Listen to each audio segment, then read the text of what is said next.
મોદી સરકારનો ચાંદી પર માસ્ટર સ્ટ્રોક કે પછી જોખમી નિર્ણય? સરકારે કેમ ચાંદીની આયાતને ફ્રીમાંથી રિસ્ટ્રિક્ટેડ કેટેગરીમાં મૂકી દીધી? સરકારના એક નિર્ણયથી શું હવે ચાંદી મોંઘી થશે, સોનું ઉછળશે કે બજાર તૂટી પડશે? શું આ નિર્ણય માત્ર વેપારીઓ સામે છે કે પછી સામાન્ય લોકો પણ તેની અસર અનુભવશે? તો ચાલો આ તમામ પાસાઓ પર આજે આપણે વિગતવાર પ્રકાશ પાડીશું. નમસ્કાર દર્શક મિત્રો, દિલોક સત્તા શોમાં આપનું સ્વાગત છે. દર્શક મિત્રો, ભારતમાં છેલ્લા ઘણા વર્ષોમાં જો કોઈ વસ્તુએ સામાન્ય માણસથી લઈને મોટા રોકાણકાર સુધી સૌનું ધ્યાન ખેંચ્યું હોય તો તે છે સોનું અને ચાંદી. ઘરમાં લગ્ન હોય, તહેવાર હોય, બચત કરવી હોય, કપરા સમયમાં ટેકો જોઈએ કે પછી રોકાણ કરવું હોય, ભારતીય માણસનું સૌથી મોટું વિશ્વાસુ હંમેશા સોના અને ચાંદી પર રહ્યું છે. પરંતુ હવે દેશમાં કંઈક એવું બન્યું છે કે જે કદાચ આવનારા વર્ષોમાં ભારતના બુલિયન માર્કેટને જ બદલી શકે છે. કારણ કે સરકારે એક એવો નિર્ણય લઈ લીધો છે કે જેના કારણે બજારમાં ડર પણ છે, ઉત્સાહ પણ છે અને ગૂંચવણ પણ છે, અને ઘણા લોકો માટે મોટી તક પણ બની શકે છે. જી હા, એવા સમાચાર સામે આવી રહ્યા છે કે ભારત સરકારે અચાનક ચાંદીની આયાતને ફ્રીમાંથી રિસ્ટ્રિક્ટેડ કેટેગરીમાં મૂકી દીધી છે. હવે આનો અર્થ શું થાય? શું હવે ચાંદી ભારતમાં બંધ થઈ જશે? શું ચાંદીના ભાવ આસમાને પહોંચશે? શું સોનાના ભાવ પર પણ આની અસર જોવા મળશે? શું આ નિર્ણય માત્ર વેપારીઓ સામે છે કે સામાન્ય લોકો પણ તેની અસર અનુભવશે? અને સૌથી મોટો પ્રશ્ન કે સરકારને અચાનક ચાંદીથી આટલો બધો ડર કેમ લાગ્યો? કારણ કે અત્યાર સુધી તમે દુનિયાના કોઈ પણ દેશમાંથી ચાંદીની આયાત કરી શકતા હતા, ફક્ત ડ્યુટી ભરતા હતા અને ચાંદી ભારતમાં આવી જાય. પરંતુ હવે અહીં એવું નહીં થાય, કારણ કે એવા અહેવાલો સામે આવી રહ્યા છે કે હવે જો કોઈને ચાંદીની આયાત કરવી હશે તો તેને director general of foreign trade એટલે કે DGFT પાસેથી ખાસ લાયસન્સ લેવું પડશે. એટલે કે સરકાર હવે નક્કી કરશે કે કોણ ચાંદી લાવી શકે છે અને કોણ નહીં. આ માત્ર ટેક્સનો મામલો નથી, આ સીધો જ કંટ્રોલ છે. અને જ્યારે કોઈ સરકાર કોઈ કોમોડિટી પર સીધો જ કંટ્રોલ લાવે ત્યારે સમજવું જોઈએ કે અંદર કંઈક મોટું દબાણ આવી રહ્યું છે. હવે ઘણા લોકો એ પ્રશ્ન પૂછી રહ્યા છે કે સરકારે આવું શા કામ કર્યું? કારણ કે થોડા દિવસો પહેલા જે સરકારે સોના અને ચાંદી પરની જે આયાત ડ્યુટી છે તે 6% થી સીધી જ 15% કરી દીધી હતી. એટલે કે જો હવે બહારથી સોનું લાવવું હશે તો ભારે ટેક્સ ચૂકવવો પડશે. સરકારનો સીધો ઉદ્દેશ હતો કે લોકો ઓછી ખરીદી કરે જેથી કરીને દેશનું વિદેશી ચલણ બચી રહે. કારણ કે ભારત દુનિયામાં સૌથી મોટા ચાંદીનો આયાતકાર દેશ છે અને સોનાનો પણ સૌથી મોટામાંનો એક ગ્રાહક છે. ભારત પોતે પૂરતું સોનું કે ચાંદી ઉત્પન્ન નથી કરતું, એટલે મોટા ભાગનું બધું જ વિદેશમાંથી આવે છે. અને જ્યારે આપણે બહારથી ખરીદીએ છીએ ત્યારે ડોલરમાં પૈસા ચૂકવવા પડે છે. એટલે કે ભારતના ફોરેક્સ રિઝર્વ પર દબાણ વધે છે. હવે અહીંયા સૌથી રસપ્રદ બાબત એ આવે છે કે ભારત અને UAE વચ્ચે 2022માં એક મોટો કરાર થયો હતો. જી હા, એવા અહેવાલો છે કે આને CEPA કહેવામાં આવે છે.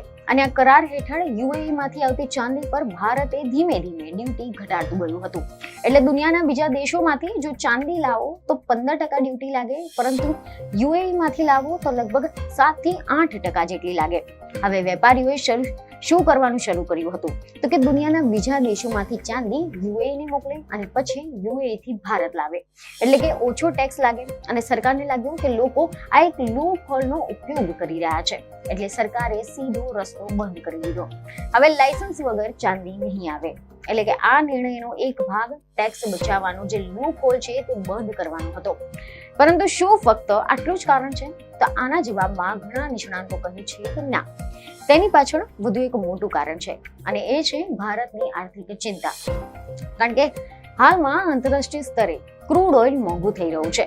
ઈરાન ઇઝરાયલના તણાવ, હોર્મુઝ સ્ટ્રેટની ચિંતા, ડોલરની મજબૂતી, આ બધા જ કારણોસર ભારત પર ભારે દબાણ વધી રહ્યું છે. ભારત જેટલું તેલ આયાત કરે છે તેનાથી હજારો કરોડો ડોલર બહાર જાય છે. અને હવે જો આની સાથે સોનું અને ચાંદી પણ ભારે પ્રમાણમાં આયાત થશે તો રૂપિયા પર વધુ દબાણ આવશે. એટલે કે સરકાર એક ડોલર બચાવવા માંગે છે. હવે અહીં સૌથી મોટો સવાલ થાય છે કે જો વિદેશી ચલણ બચાવવાનું કારણ છે તો પછી સોનાને રિસ્ટ્રિક્ટેડ કેમ ન બનાવ્યું? કારણ કે સોનું તો ચાંદી કરતા અનેક ગણું મોંઘું છે. તો આના જવાબ પણ ખૂબ જ રસપ્રદ છે. મીડિયા અહેવાલ અનુસાર એવી માહિતી સામે આવી રહી છે કે સોનામાં UAE અને અન્ય દેશોની વચ્ચે જે ડ્યુટી છે તેનો તફાવત માત્ર 1% જેટલો છે. પરંતુ ચાંદીમાં આ તફાવત 7 થી 8% સુધી પહોંચી ગયો છે. એટલે કે સરકારે માન્યું કે વેપારીઓ સૌથી વધુ રમત ચાંદીમાં રમશે, એટલે ચાંદી પર સીધો જ કંટ્રોલ લાવી દીધો. હવે વાત કરીએ સૌથી મહત્વની કે આની અસર શું થશે. સૌ પ્રથમ અસર પડશે ચાંદીના ભાવ પર. અર્થશાસ્ત્રનો સીધો નિયમ છે કે જો માંગ વધારે હોય અને સપ્લાય ઓછી હોય તો ભાવ વધે છે. ભારતમાં ચાંદીની માંગ માત્ર દાગીના માટે નથી થતી. સોલાર પેનલ, ઇલેક્ટ્રોનિક્સ, ઇલેક્ટ્રિક વાહનો, મેડિકલ ઇન્ડસ્ટ્રી, ચિપ્સ, બેટરી બધે જ ચાંદીનો ઉપયોગ થાય છે અને દુનિયા ગ્રીન એનર્જી તરફ આગળ વધી રહી છે, એટલે ચાંદીની વૈશ્વિક માંગ સતત વધી રહી છે. અને હવે જો ભારતમાં આયાત પર નિયંત્રણ આવશે તો સપ્લાય ઘટી જશે, એટલે સ્થાનિક બજારમાં ચાંદી મોંઘી થઈ શકે છે. ઘણા વેપારીઓ પહેલેથી જ સ્ટોક ભેગો કરી રહ્યા છે. ઘણા રોકાણકારો માને છે કે આગામી સમયમાં ચાંદીમાં મોટી બૂમ આવી શકે છે, કારણ કે હવે ચાંદી માત્ર મેટલ નથી રહી, તે સ્ટ્રેટેજિક એસેટ બની ગઈ છે. હવે સવાલ છે કે શું વૈશ્વિક ભાવ પણ વધવાનો છે? કદાચ નહીં, કારણ કે વૈશ્વિક બજાર બહુ મોટું છે. ભારતની અસર રહેશે પરંતુ સ્થાનિક માર્કેટમાં વધુ રહેશે. એટલે કે ભારતમાં MCX પર ચાંદી વૈશ્વિક બજાર કરતા વધારે પ્રીમિયમ પર ટ્રેન્ડ કરી શકે છે. એટલે કે ભારતમાં ચાંદી બહારના દેશો કરતા વધુ મોંઘી દેખાઈ શકે છે. હવે સોનાનું શું થશે?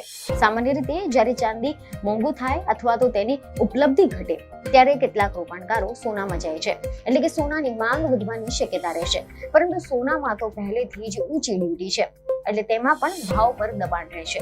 તો બીજી બાજુ જે લોકો માને છે કે સરકાર આગળ જઈને સોનામાં આવા નિયંત્રણ લાવી શકે છે તો લોકો પહેલેથી જ તેની ખરીદી શરૂ કરી શકે છે, એટલે કે પેનિક બાઇંગ પણ વધી શકે છે. હવે એક વધુ જોખમ છે અને એ છે સ્મગલિંગનું. જ્યારે પણ ભારતમાં સોનું કે ચાંદી પર ભારે ડ્યુટી લગાવવામાં આવે અથવા તો નિયંત્રણ કરવામાં આવે ત્યારે ગેરકાયદેસર રસ્તાના સક્રિય થઈ જતા હોય છે. 2013માં પણ આવું જોવા મળ્યું હતું. લોકો ગેરકાયદેસર રીતે સોનું લાવવા લાગ્યા હતા. હવે ચાંદીમાં પણ આવો જ ખતરો છે, કારણ કે જો ભારતમાં ભાવ વધારે રહેશે તો લોકો ટેક્સ બચાવવા ગેરકાયદેસર રસ્તા અપનાવી શકે છે. હવે આપણે વાત કરીશું સામાન્ય માણસની. તો શું હવે દાગીના મોંઘા થશે? આનો જવાબ છે હા. ખાસ કરીને ચાંદીના દાગીના, ચાંદીના વાસણ, સિલ્વર ગિફ્ટ આઇટમ્સ બધાના જ ભાવમાં વધારા થવાની શક્યતા છે. ગુજરાત, રાજસ્થાન, મધ્યપ્રદેશ જેવા રાજ્યોમાં હજારો નાના કારીગરો ચાંદીના કામ પર નિર્ભર રહે છે અને જો કાચો માલ મોંઘો થશે તો તેમની મુશ્કેલી વધી શકે છે. ઘણા નાના વેપારીઓ કહે છે કે હવે મોટા લાયસન્સ ધરાવતા આયાતકારો જ બજારમાં ટકી શકશે. નાના વેપારીઓ બહાર થઈ જશે, એટલે કે બજાર થોડા મોટા ખેલાડીઓના હાથમાં જઈ શકે છે. હવે રોકાણકારો માટે શું થશે? ઘણા લોકો હાલમાં સિલ્વર ETF, સિલ્વર બાર, સિલ્વર કોઈન તરફ દોડી રહ્યા છે.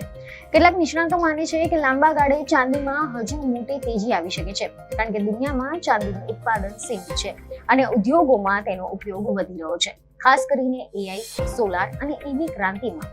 હવે એક વધુ રસપ્રદ બાબત એ છે કે દુનિયાના ઘણા દેશો ધીમે ધીમે જે પ્રિશિયસ મેટલ્સ છે તેના તરફ ફરી એકવાર મહત્વ આપ્યા લાગ્યા છે, કારણ કે વૈશ્વિક અર્થવ્યવસ્થા અનિશ્ચિત બની ગઈ છે. અમેરિકા પર ભારે દેવું છે, ડોલર પર વિશ્વાસ અંગે ચર્ચાઓ થઈ રહી છે, ચીન સતત સોનું ભેગું કરી રહ્યું છે, રશિયા પણ પશ્ચિમના નાણાકીય સિસ્ટમથી દૂર જવાની કોશિશ કરી રહ્યું છે. આવી સ્થિતિમાં સોનું અને ચાંદી ફરી એકવાર સેફ હેવન બની રહ્યા છે, એટલે કે ભારત સરકાર પણ કદાચ ભવિષ્યના જોખમોને ધ્યાનમાં રાખીને ચાલે છે. હવે જોતા આપણે એવું લાગે છે કે એક તરફ સરકાર કહે છે કે વિદેશી હુંડિયામણ બચાવો, બીજી તરફ પેટ્રોલ, ડીઝલ, CNG મોંઘું થઈ રહ્યું છે, એટલે કે સામાન્ય માણસ પર મોંઘવારીનો ડબલ માર પડી રહ્યો છે. કારણ કે જ્યારે ઈંધણ મોંઘું થાય છે ત્યારે ટ્રાન્સપોર્ટ પણ મોંઘું થાય છે, ખાદ્ય પદાર્થો મોંઘા થઈ જાય છે. તો હવે આગળ શું થઈ શકે છે?